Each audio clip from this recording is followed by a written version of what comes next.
ஆன்மீக அன்பர்களுக்கு அன்பு கலந்த வணக்கம். கண் திருஷ்டி, கண்ணுக்கு தெரியாத தோஷங்கள், அடுத்தவர்களுடைய பொறாமை குணம், வயிற்றெரிச்சல் இவை அனைத்துமே நம்மை தாக்காமல் இருக்க வேண்டுமென்றால் சுலபமாக நாம் என்ன பரிகாரம் செய்வது என்பதை பற்றிய சின்ன குறிப்பை தான் இந்த பதிவின் மூலம் நாம் தெரிந்து கொள்ளப் போகிறோம். ஒரே ஒரு டம்ளர் தண்ணீரை வைத்து இந்த பரிகாரங்கள் சொல்லப்பட்டுள்ளது. சுலபமான இந்த பரிகாரத்தை பின்பற்றி பாருங்கள். நிச்சயமாக உங்களுக்கு வரக்கூடிய துன்பத்திலிருந்து சீக்கிரம் விடுபட இந்த பரிகாரம் உங்களுக்கு துணையாக நிற்கும். பொதுவாகவே நம் வீட்டிற்குள் வருபவர்களால் வீட்டில் இருப்பவர்களுக்கும் வீட்டுக்கும் கண் திருஷ்டிப்படும்.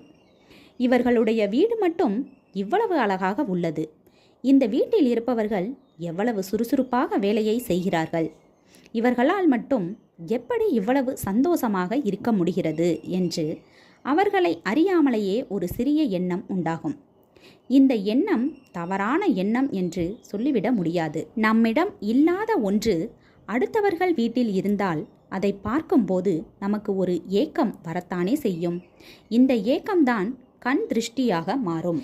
இது மட்டுமல்லாமல் சில சொந்தக்காரர்கள் நம்முடைய வீட்டிற்கு சண்டை போட வேண்டும் என்ற எண்ணத்திலேயே வருவார்கள்.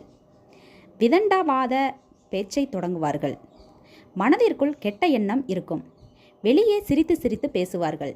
இப்படி எந்த நோக்கத்தோடு நம் வீட்டிற்கு வருகை தரும் விருந்தாளி அல்லது நண்பராக இருந்தாலும் சரி, அவர்கள் வந்தவுடன் அவர்களுக்கு முதலில் ஒரு டம்ளர் தண்ணீரை கொடுத்து விடுங்கள். அந்த தண்ணீரை பருகிய பின்பு அவர்களுக்கு எந்த கோபம், பொறாமை எண்ணம் இருந்தாலும் அது அப்படியே தணிந்துவிடும்.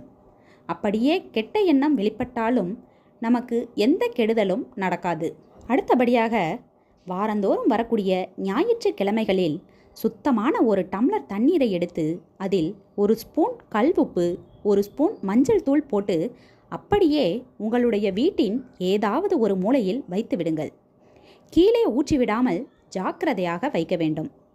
இந்த தண்ணீரை ஞாயிற்றுக்கிழமை இரவு 9 மணிக்கு மேல் எடுத்து அப்படியே நிலைவாசல் படிக்கு வெளிப்பக்கமாக கீழே ஊற்றிவிடுங்கள். உங்கள் வீட்டில் இருக்கும் கண் திருஷ்டி, எதிர்மறை சக்தி எல்லாம் இந்த தண்ணீரோடு சேர்ந்து வீட்டிற்கு வெளியே சென்றுவிடும். இதே போல அமாவாசை தினத்திலும் இந்த தண்ணீர் பரிகாரத்தை செய்யலாம். இதோடு மட்டுமல்லாமல் உங்கள் வீட்டில் இருக்கும் குழந்தைகளுக்கு வாரந்தோறும் வரக்கூடிய ஞாயிற்றுக்கிழமை அன்றும் மாதந்தோறும் வரக்கூடிய அமாவாசை தினத்தன்றும் திருஷ்டி சுத்தி போடும் பழக்கத்தை வையுங்கள். ஒரு வாரம் மட்டும் திருஷ்டியை கழித்துவிட்டு அப்படியே விட்டுவிடக்கூடாது. தினந்தோறும் நாம் எதிர்கொள்ளக்கூடிய எதிர்மறை ஆற்றல்கள் பல பேருடைய கண்கள் நமக்கு பல தீவினைகளை செய்யக்கூடியதாக அமையும். அமாவாசையன்று வரமிளகாய், கடுகு, கல்லுப்பு இந்த 3 பொருட்களையும் ஒன்றாக வைத்து வீட்டில் இருப்பவர்களுக்கு திருஷ்டி கழித்து நெருப்பில் போட்டாலே போதும். கல்லடி பட்டாலும் சீக்கிரம் ஆறிவிடும். கண்ணடி பட்டால் அதில் வரும் துன்பம் ஏராளம்.